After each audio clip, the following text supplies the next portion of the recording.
What's up, fight fans? Mainman Mademan here. Y'all know how I get down. We talking boxing. What up to the fam? And what up to everybody in Mainman Mademan's boxing form? Hey, look, man. So the thing is this. I'm sitting here thinking about this Gervonta Davis and Lamont Roach fight that's coming up on March 1st. Everybody can't wait for that fight right there. Ain't that right?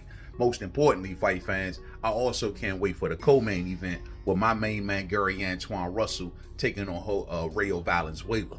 And if we are lucky, then the winner of both fights will square off with each other, hopefully sometime towards the end of the year. Because Lord knows, if Tank Davis is successful against Lamont Roach, I would love to see him getting in there with a Gary Antoine Russell. Or I would like to see him getting in there with the Rayo Valenzuela. Either way it goes, you know what I mean? I think that is a good setup for the winner of the Tank versus Roach fight. But one of the things that Tank is going to have to be, keeping his game up on is the fact that, listen, Lamont Roach is a war-torn fighter. I've been going through some of Lamont Roach's fights. And I'm going to tell you something. One thing I noticed the most about Roach is that though he only got 10 knockouts, whenever a fight breaks out in the middle of that ring, he don't run away from that confrontation. As a matter of fact, if a fighter's going to get in there and they want to throw some hard shots and sling some hard shots maybe to the body on them or whatever, what Roach does, instead of using those legs, backing away, finding some space, finding somewhere safe to be, Roach stands in there in those trenches and goes right back at his opponents. You know what I'm saying? Maybe this is one of the reasons why he got so many drops to the body. You know what I mean? But one thing about Lamont Roach is that he does not run away from confrontation. As a matter of fact, if you go back to Gervonta Davis and Lamont's amateur fights, you'll see it was a bit of a slugfest in there. I mean, they were two little kids, but it was a slugfest in there. You didn't see Lamont Roach running away from those confrontations at all. You know what I'm saying? He going right there back and forth with Tank. And I got a feeling that at some portion of their fight on March 1st, something like that is going to break out.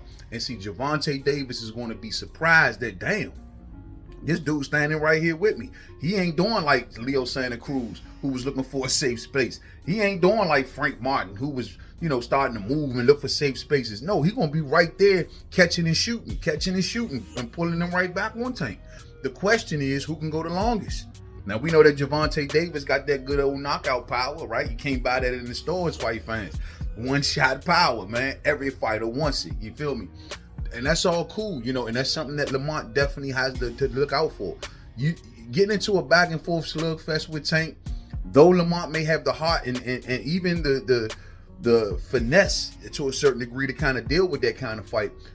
A couple good ones land from Gervonta Davis, and he can technically put your lights out. That's the big threat, you know what I mean? So I don't want Lamont Roach doing too much tussling with Tank Davis in the trenches, but at the same time, Tank Davis is going to have to understand that he's not going to be in the ring with nobody that's going to be looking to retreat, that's going to let him dictate the pace, that's going to let him dictate how that fight is going. He's going to have somebody who's going to draw a line in the sand, stand his ground, and say, let's do it. Let's, show me what you got. And we're going to see who's going to be the last man standing.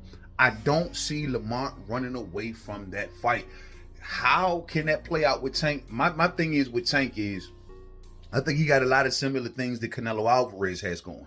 And Gervonta Davis, early on in his career, believe it or not, he had a stamina issue. He didn't want to exert but so much and going into late into a fight. And maybe it's because he was fighting at smaller weights or whatever the case may be, and he outgrew those weights. And so, cutting that weight may have taken something out of him. I just don't know. We've seen Tank Davis struggle on the scales on a couple times now. But my deal is, bro, he had a stamina issue, and now since then he's learned to conserve his stamina a lot more, mainly watching Canelo Alvarez and emulating a lot of stuff that Canelo Alvarez does, and it's worked for Gervonta Davis. And none of these opponents that he's been in the ring with, they've either been like mobile or trying to be, rely on more so of their boxing ability. Funny, just like a lot of Canelo's opponents do. Relying on their boxing ability and mobility to try to find little ways to win points or whatever. And normally when Tank turns that heat up, it's like, they kind of start decreasing. The only fighter that I knew who turned the heat up and kind of stayed there with Tank for a while was probably Rolly Romero.